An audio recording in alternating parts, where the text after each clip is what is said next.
the character, the miraculous character of the Quran. We know that many of the prophets and messengers of God, like Musa and Isa, has been given some miracles. And Quran never called these as miracles. Quran always called this as ayat, signs of God. And Musa, like Quran telling us, وَلَقَدْ آتَيْنَا مُوسَى تِسْعَ آيَاتٍ بَيِّنَاتٍ. We have given Musa 9 of those signs, very clear. And Jesus, Isa, he said to his people, أَنِّي قَدْ جِئْتُكُمْ بِآيَةٍ مِّن رَبِّكُمْ. I came to you with a sign from your Lord. So the word mu'jiza, or miracle as such, was not mentioned in the Quran for such things. It is ayah, it is a sign of God. And the Quran was revealed to the Prophet ﷺ in verses, ayat. So we consider every verse in the Quran is an ayah, if we may call it as a mu'jiza, as a miracle in itself. All the prophets who came with such miracles or ayat has been accused with sorcery. Musa was accused that he is a sorcerer. Isa also was accused that he is a sorcerer because he was given some kind of abnormal, out of the imagination of the people at the time that he performed it. And so for Musa. Muhammad also, alayhi salatu wasalam, when he was given the Quran and recited it, he was called also as a sorcerer, as sahir. The miraculous character of the Quran are actually many, but we can summarize them in 5 characters. Number 1, the preservation of the Quran during all these years and during the time of revelation, writing it with the revelation writers, like Dr. Maher elaborated last time, collecting it, and then writing it and distributing it. This is the process of preservation that we see now. And number 2 is the language and the style. The marvelous style in that Arabic language that the Quran was revealed with was so impressive to those who've been so eloquent and well-versed in the Arabic language. Number 3, the non-conflict with the scientific and historic discoveries during the last 1400 years. No conflict between what has been mentioned in the Quran and all these discoveries. Number 4, the prophecies that has been mentioned in the Quran and proved to be right in the life of the Prophet ﷺ and has been fulfilled and realized. Number 5 is the authenticity of the historical events related by the Quran, and it has been proved even up to 3 years ago. And we'll talk about this. For the preservation of the Quran, which Dr. Maher elaborated last time, Allah subhanahu wa ta'ala said in the early Meccan Quran, in Surah Al-Hijr, that was revealed probably in the Meccan time, probably in the mid-Meccan period. Allah said, إِنَّا نَحْنُ نَزَّلْنَا الذِّكْرَ وَإِنَّا لَهُ لَحَافِظُونَ. We indeed send down the Quran, and certainly we will guard it, will preserve it. No partial learned person would deny that the Quran has been preserved intact. All the knowledgeable people who verified these facts that has been said about the Quran, they can realize and get sure that it has been kept intact. In spite of all the attempts of the invaders to the Muslim world to destroy the Quran, or to corrupt the Quran, or to put some fake verses inside the Quran. In spite of all this, from early times, the Quran has been kept intact. You find the Quran in America, like the Quran in England, like the Quran in Persia, like the Quran in Southeast Asia, everywhere, the Quran is the same. Translations are in different language, but the original word of God kept in Arabic, it is the same. And now it is memorized by millions of Muslims, kept, preserved in discs, tapes, even in computers nowadays, in millions. The Quran is there and is kept for sure, inshallah, till the day of judgment and beyond.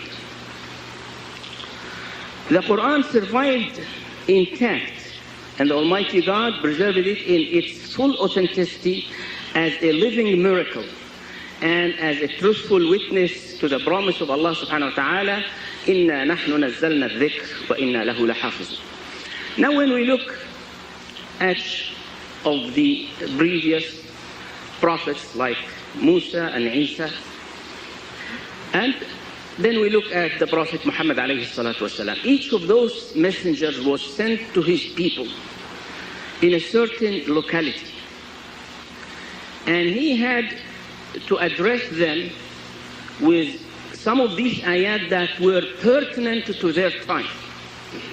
So when Musa came and he was sent to save his people in Egypt, he was sent with some miracles, with some ayat that were pertinent to that time. They were so well advanced in sorcery. And Quran is describing them when he said, فَسَحَرُوا أَعْيُنَ النَّاسِ. They actually bewitched the eyes of the people, those sahara.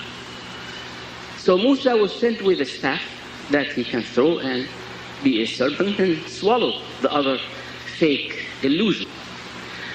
And Isa was sent also with some healing powers that were actually very obvious in his community, that medicine or healing was something big in that time. So he was sent with these healing powers. The Arabs were so much advanced in their language. They were so much proud with the Arab language. They used to have a festivity every year in some area around Mecca called Ukaz, where they meet annually to show their abilities in poems, literature. They go there and compete.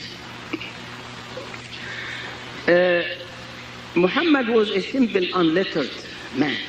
He did not know how to write or read, and never been known to be a poet or a man of literature.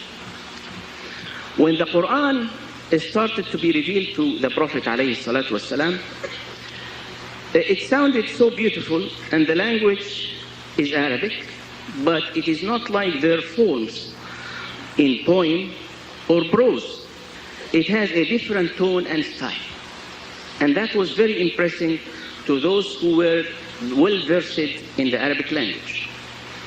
Here also there is a story about one of those well-versed in the language, Al-Walid ibn al-Mughira.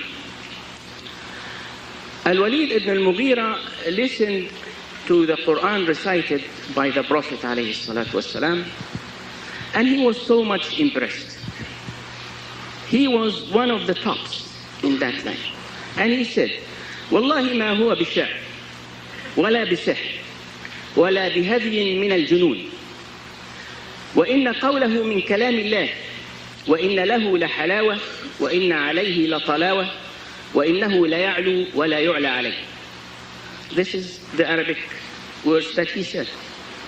And the translation of his words is, there is nothing of the human literary product that would resemble or approach the words recited by Muhammad. His style is rich and splendid. It has unmatched sweetness, and it is of a unique taste. It rises above any other literature, and nothing could rise above it. That was the impression of that man about what he heard in the Arabic language. Later on, of course, when Abu Jahl heard about the word Abu Walid, he said, oh, if everybody in Mecca would hear about what Abu Walid, Ibn al-Walid said, the whole Mecca will convert. Let's try to stop him. So they went and put pressure on him. So he said, well, it is so beautiful that I cannot say anything about it. So it may be like a magic. The same accusation of Musa and Isa. Let us say then and propagate, it is a magical kind of words that really can split between the members of the family. So it is a magic. فقال إن هذا إلا سحر يؤثر. This man has came with some kind of magical words that really distinguish his words from the other words. So that was the accusation about the Quran from Ibn al-Walid. Khalid ibn al-Walid, yeah. Al-Walid ibn al-Mughira, I'm sorry. By the way, I'm probably mixing this because he is the father of the famous Khalid ibn al-Walid. You remember Khalid ibn al-Walid, he's his father. And he had 10 children, very rich, very well famous, and he was so powerful in Quraysh, even though that he originally was not from Quraysh, but he was very powerful and very big authority in Quraysh. And Allah subhanahu wa ta'ala said about Al-Walid ibn al-Mughira, فقال إن هذا إلا سحر يؤثر إن هذا إلا قول البشر سأصليه سقر. The translation of the Quran is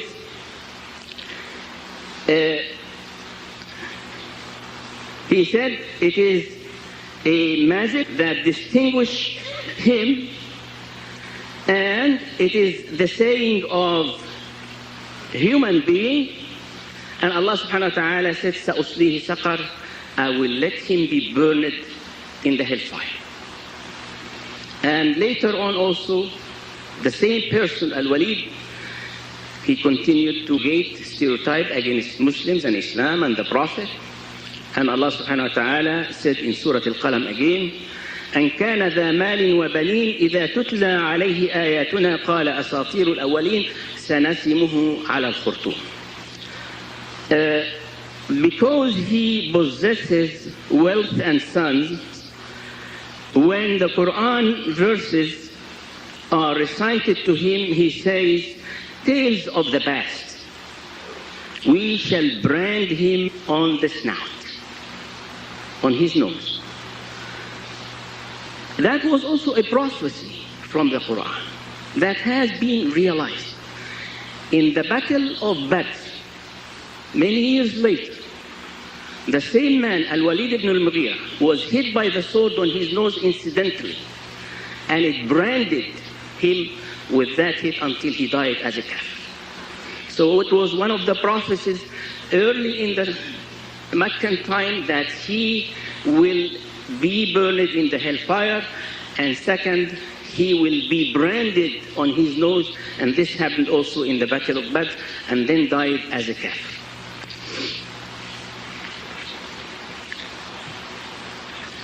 Also the Quran challenged the Arabs with all their eloquency and development in their language that they were so proud of, challenged them. Not only them, jinn and human beings. If you can produce a similar Quran to this, go ahead and produce it as a challenge. And it went down again later. If you can produce your human being and call upon the help of anyone that you can call upon to produce 10 surah, 10 chapters of the same kind of the Quran, go ahead.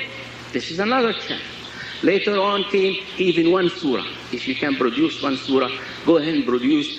So put them in kind of a challenge that they could not produce that kind of the Quran. And the Quran also is not that Arabic language. It is the wisdom that is there. The knowledge that is spread in every page that you open in the Quran. You don't only be impressed by the language, if you are well versed in the Arabic language, but also by the wisdom that is there, by the knowledge that is hinted in every page in the Quran. But when it has mentioned something in the early Meccan period, it's not contradicted by the late Meccan period or by the Madani period. It has consistency into it. And then the third miraculous character of the Quran is its non-conflict with all the scientific or historic discoveries. When the Quran, 100 years ago, the science of astronomy, the people were simple Arabs with transportation on camels, donkeys, horses, very simple life, living in small little homes or huts or tents. In that kind of simple life, the Quran was revealed, hinting to many of these sciences in a very precise and accurate way, even though it was so simple, hints, but it was so accurate that during this 1400 years and with all these discoveries, nothing came up to contradict or to be in conflict with what Quran said. You find the Quran addressing these subjects in a very simple but amazingly accurate account. Quran was not meant to be a book of science or a book of history, but it meant to draw our attention to the science of God, the Creator, in His creations around us and in the universe. Dr. Gasser Hathout, inshallah, will be talking in the future about Quran and science, and he will be elaborating a lot about that. But I like here to at least mention few of these things, very touch base with them, not with much elaboration. Quran was talking about the heavens and earth and the signs of Allah in this creation. Imagine that at that time, the whole world were imagining that the earth is flat surface and the sky also is a flat surface. We take it now for granted, we know everything about the earth and the heaven. But at that time, the belief was the earth was flat, the sky, the heaven was flat, and all these objects in the sky are just stars and planets and whatever they had. The belief also was so common that the whole earth is carried on the horns of a huge ox, and the ox on a turtle, and the turtle is swimming on a huge ocean. Imagine this. And then comes the Quran to tell them, oh, the moon and the sun are traveling courses well calculated, so you can calculate things accordingly. Each one of them, is running for a destined end. And the sun is like a lamp with heat, and the moon is only light, that reflecting light. So it is not a source of heat. وَجَعَلَ الشَّمْسَ سِرَاجًا جَعَلَ الْقَمَرَ فِيهِنَّ نُورًا وَجَعَلَ الشَّمْسَ سِرَاجًا. Very accurate words, but define and differentiate between the nature of the sun and the nature of the moon. And وَشُتَجْرِي لِمُسْتَقَرٍ لَهَا. And the sun is running in a course defined and destined for it. And only recently we discovered, yes, the sun is running. They were thinking that the sun is the center of the whole universe.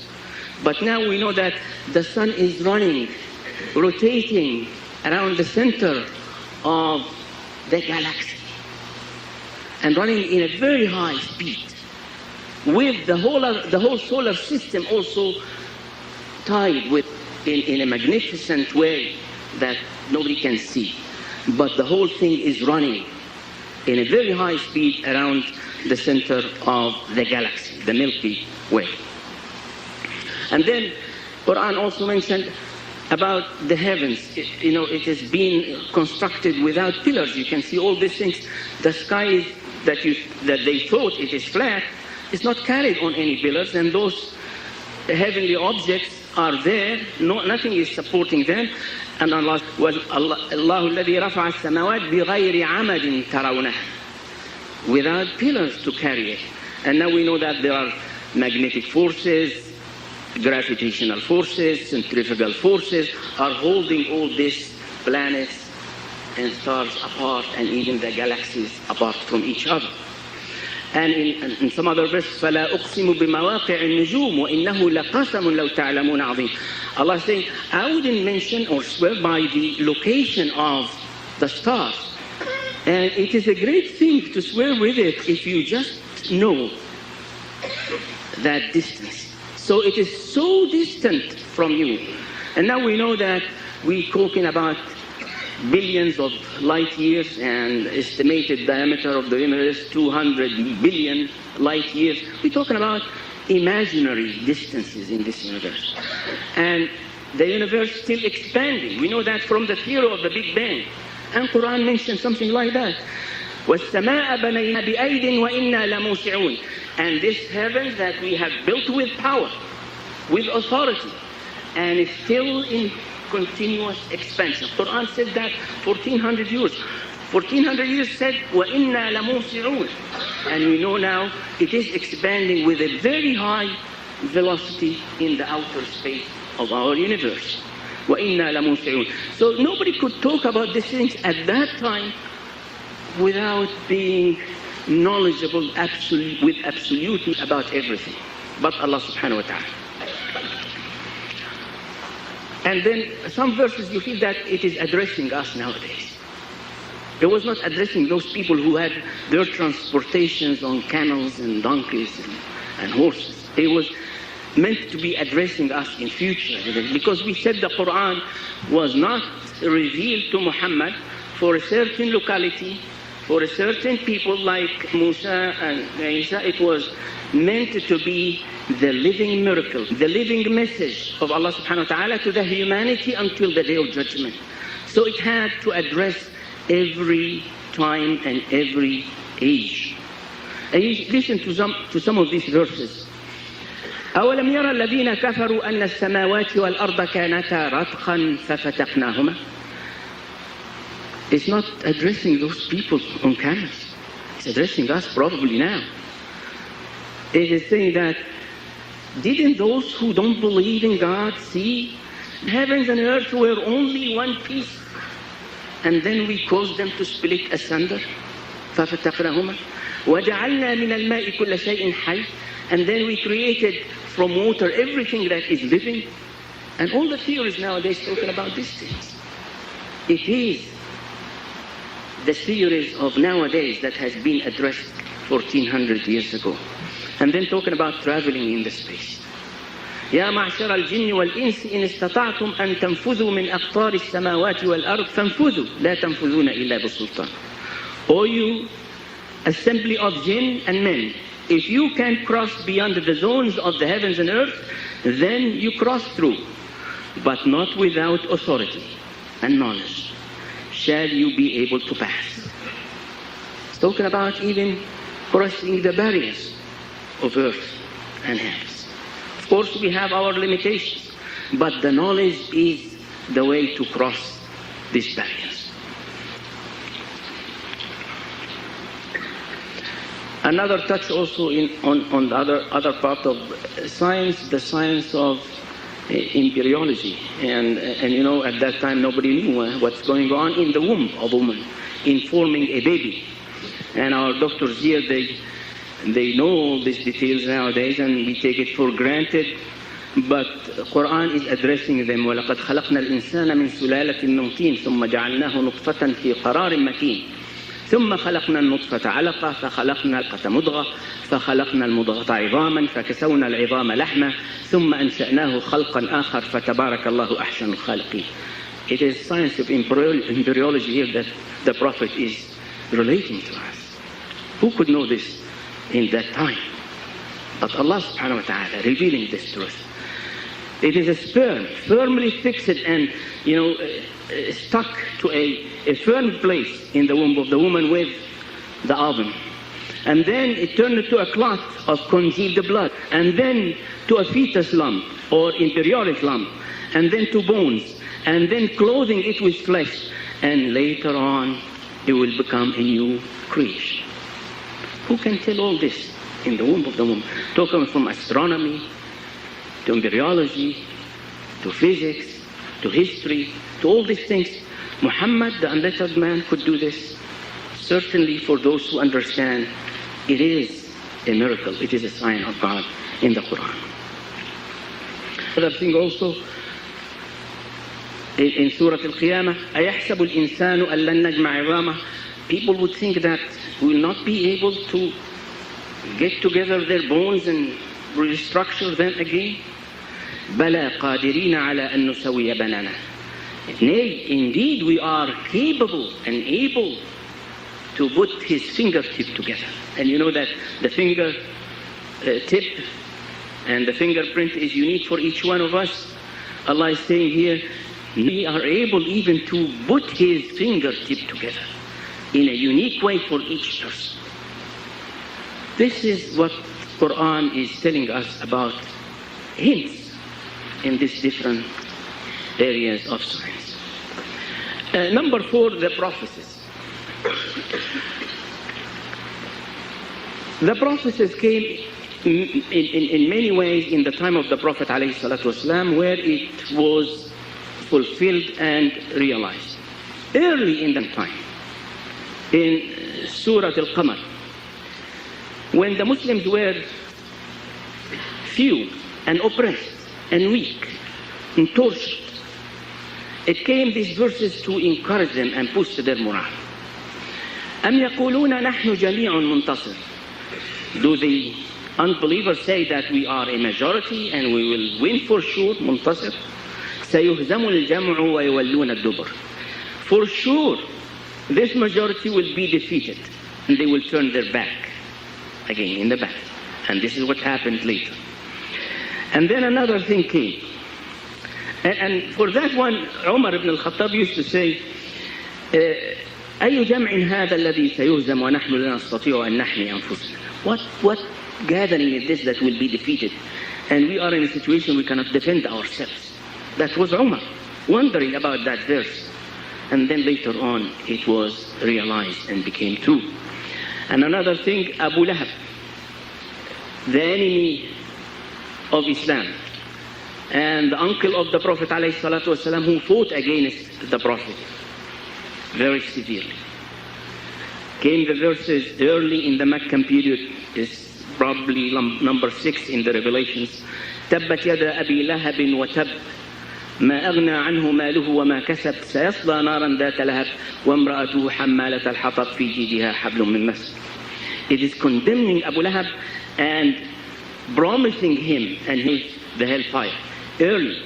And like they say, if Abu Lahab was smart enough, he could have converted to Islam even fakely to prove that Muhammad is wrong. Now he has believed and will be in paradise, but he was blinded till his death. And he died after the Battle of Badr. 7 days he learned about the defeat of the Qurayshi in Badr and the killing of Abu Lahab, of Abu Jahl, and then he died out of sadness in Mecca from what happened to Quraysh in the Battle of Badr. Another also prophecy was a fight between the two big empires at that time, the Roman Empire and the Persian Empire. They had a battle between them, a fight, a war. And the Muslims and the non-Muslims in Mecca waiting. Who will win? So the non-believers, they said, we believe that the Persians, the worshipper of fire, will win over those who are worshipping God, the Christians. They will win. And the Muslims also, by being sympathized with the people of the book, they said, no, the Romans will win. And it happened that the Roman Empire was defeated. Quran was revealed. غلبت الروم في أدنى الأرض وهم من بعد غلبهم سيغلبون في بضع سنين. لله الأمر من قبل ومن بعد ويومئذ يفرح المؤمنون بنصر الله ينصر من يشاء. The Roman Empire was defeated, but Quran came here and said, the Roman has been defeated, but they will come back and defeat the Persians in few years. بضع سنين. And بضع سنين means up to 9 years. And then the Muslims and the non-Muslims in Mecca came to challenge each other. Who will win? And the Muslims said, no, this time Allah promised that they will come back again. They will come back again. And they will win. And Abu Bakr went to challenge them. And they accepted the challenge with Abu Bakr and they waited. And certainly enough, after 7 years, the Roman came back so powerful and they defeated the Persian Empire. Why would Muhammad and the Quran get into that risky challenge by saying few words, they will come back and they will defeat the Persian Empire? It is only the knowledge of Allah subhanahu wa ta'ala that confirmed the whole thing will be reversed and the Roman will win the next battle after few years. And it happened also to verify and fulfill the word of Allah subhanahu wa ta'ala. Now we come to the last point. I hope I can make it in the next 5 minutes or so.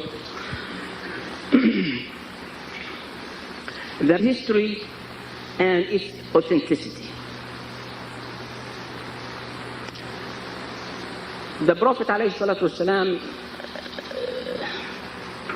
received the Quran telling about many things in the past. The creation of mankind, the messengers and the prophets of God that has been sent to the humanity, which you may say most of it are in the biblical versions, Torah and Injil. So it's nothing new about that, even with the corruption in some of these versions, additions and omissions. But basically it is there. But here there's something also new, besides the correction of the Quran of previous changes. You find in the Quran there is a mention of 24 prophets and messengers. Add to them Muhammad alayhi salatu wasalam, they are 25 in total. Out of these 25, if you look in the revelations, Torah and Injil, you find 21 of those messengers and prophets has been mentioned. Only 3 are not there. And they call it the Arab prophets. They call these 3 missing the Arab prophets. And they are Hud, Salih, and Shu'aib. Hud, Salih, and Shu'aib. They call them the Arab prophets because in the Arab Peninsula, most of them. And you find that Quran is telling us stories that were not known in the other biblical versions about these 3 prophets and how they were destroyed because of their disobedience to their prophets and messengers. Recently, in early 1992, came the news that spaceship, an American spaceship, discovered that there is a buried city in the empty quarter in Arabia, in the Arab Peninsula, that this ancient city is buried under sands. And referring back to the researches and what has been said about Madinat Iram, it was published, of course, in the newspapers and magazines that they have discovered with the satellite or that ship that there is a buried city under the grounds of that area. And they said this is Iram that has been mentioned in the Quran. The only ancient reference to this is the Quran. The old reference is the Quran. And Quran has been describing the people of Ad. Those people were oppressors, tyrants, transgressors, idol worshippers, and Allah subhanahu wa ta'ala sent to them their prophet Hud. And they had a very strong city. Many of the buildings were built on huge pillars and lofty pillars that Quran described him as such. And he warned them, the prophet warned them of the moving sands and the dunes around them, that if you don't submit to God, you will be buried by these things. And sure enough, when they challenged him and asked him to heed that promise, they were destroyed totally by these moving sands, and it killed all of them and covered the city with the sands.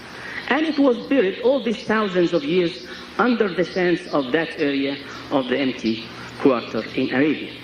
And Quran is telling us about this in many verses of the Quran, in many surahs. أَلَمْ تَرَ كَيْفَ فَعَلَ رَبُّكَ بِعَادٍ إِرَمَ ذَاتِ الْعِمَادِ. See you not how your Lord dealt with the people of Ad, of the city of Iram, which had lofty pillars? الَّذِينَ طَغَوْا فِي الْبِلَادِ فَأَكْثَرُوا فِيهَا الْفَسَادِ. They transgressed beyond bound in the lands, and they were excessive in mischief and corruption. And in another surah also, وَاذْكُرْ أَخَا عَادٍ إِذْ أَنذَرَ قَوْمَهُ بِالْأَحْقَافِ وَقَدْ خَلَتِ النُّذُرُ مِنْ بَيْنِ يَدَيْهِ وَمِنْ خَلْفِهِ أَلَّا تَعْبُدُوا إِلَّا اللَّهَ إِنِّي أَخَافُ عَلَيْكُمْ عَذَابَ يَوْمٍ عَظِيمٍ. And mention Hud, one of Ad's own brethren. Behold, he warned his people about the winding sand tracks, the moving sand dunes. And then in another surah, وَأَمَّا عَادٍ فأهلكوا بريح صرصر عاتية سخرها عليهم 7 ليال و8 أيام حسوما فترى القوم فيها صرعى كأنهم أعجاز نخل خاوية. And Ad said, they were destroyed by a furious wind, excessively violent, and God raised it on them 7 nights and 8 days in succession, so that you could see people lying down as if they were hollow stumps of palm trees. This is what happened to them. And it came only in our time that we discovered recently that this was true. Did not need to be mentioned in the biblical versions so we can believe. We discover it now in our days. All this time, nobody knew whereabout that city, what happened to it. But Quran is proving to us even nowadays, as recent as 3 years ago, that it was true, what happened. And when we look at all these things, then we say that Quran is a living message, a living miracle that was suitable for the time of the Prophet with his people, suitable for all people in between until now, suitable for us, never conflicted or contradicted the scientific or historic discoveries. This is a miraculous character of the Quran. And there is a hadith here saying, the Prophet said, أتاني جبريل فقال يا محمد أمتك مختلفة بعدك. فقلت له فأين المخرج يا جبريل؟ قال في كتاب الله به يقسم الله كل جبار من اعتصم نجا ومن تركه هلك. قول فصل وليس بالهز لا تخلقه الألسن ولا تفنى عجائبه فيه نبأ ما كان قبلكم وفصل ما بينكم وخبر ما هو كائن بعدكم. And the translation of the hadith is, Angel Jibreel came to me and said, O Muhammad, your nation will be in adversity after your death. So I asked him, what is the way out, Jibreel? And Jibreel said, in the book of Allah. The way out is in the book of the Quran. With it, Allah destroys every tyrant. Whoever takes shelter by it shall be saved, and whoever abandons it will be destroyed. And it is a clear-cut talk. It is no joke. Tongues will never wear it out by reading it. and its marvels will never end, and it has news from the past times, and it has judgment and ruling in your affairs, and it has news from the future times. This is the Quran, the revelation, the true word of Allah subhanahu wa ta'ala. It proved its miraculous character over the history of Islam, and it will continue to show its marvels till the day of judgment. أقول قولي هذا أستغفر الله لي.